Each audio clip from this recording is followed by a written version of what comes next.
ازيكم عاملين ايه؟ يا رب تكونوا كويسين. من النهارده خلاص مش هتعاني تاني في طريقة ازالة الشعر.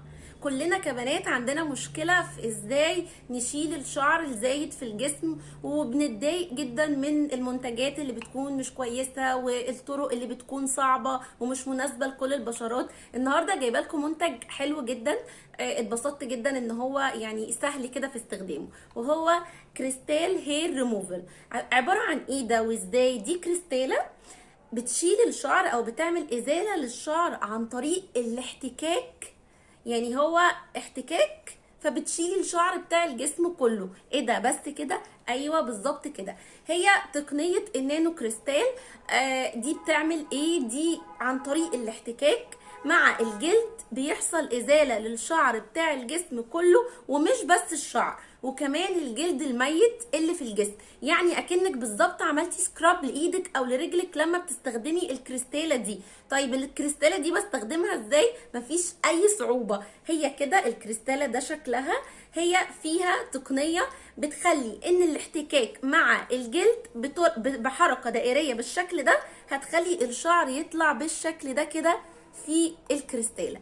وبعدين بس يعني سهلة جدا في الاستخدام، ومش بس سهلة في الاستخدام، تقدري تحطيها معاكي في شنطتك في اي مكان، لو مسافرة لو رايحة اي مكان، وتشيلي الشعر بطريقة سهلة جدا من غير ما تستخدمي ادوات. ايه افضل طريقة للاستخدام ليها؟ ان انتي تكوني مرطبة جلدك، تكوني مرطبة بمية بس، وبعدين تعملي الحركات الدائريه دي وتشيلي الشعر. وبعد ما تخلصي ازاله الشعر، طبعا زي ما بنعمل في اي طريقه ازاله شعر، بنرطب جسمنا بعد كده بلوشن، بزيت، بكريم، باي مرطب علشان نحافظ على نعومه جلدنا. واهم حاجه كمان ان هي بتشيل الجلد الميت مع الشعر. يعني انت هتبقي اكنك بتعملي سكراب، يعني صنفره كده لجسمك للجلد، وكمان بتشيلي الشعر. طيب بتقعد معايا قد ايه؟ بتقعد معاكي سنتين، صلاحيتها سنتين.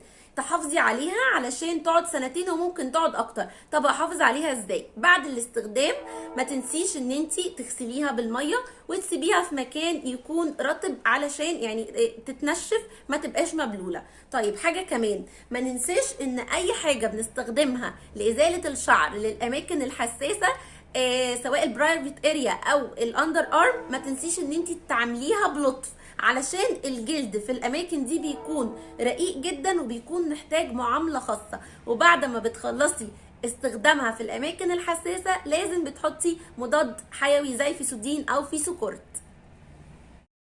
هتتبسطوا جدا لما هتجربوا الكريستالة، ويعني هتسهل عليكم الموضوع جدا، ومش هتحسوا بتعب بعد كده في ازالة الشعر.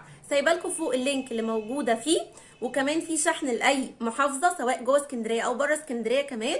وعايزة اقول لكم ان هي هتقعد معاكم سنتين، وفي منها الوان كتير، مش بس اللون البينك، في الالوان دي كلها. هتختاري اللون اللي انت بتحبيه، وهتبقى حلوه قوي جدا لو حطها في شنطتك وهتستخدميها عموما.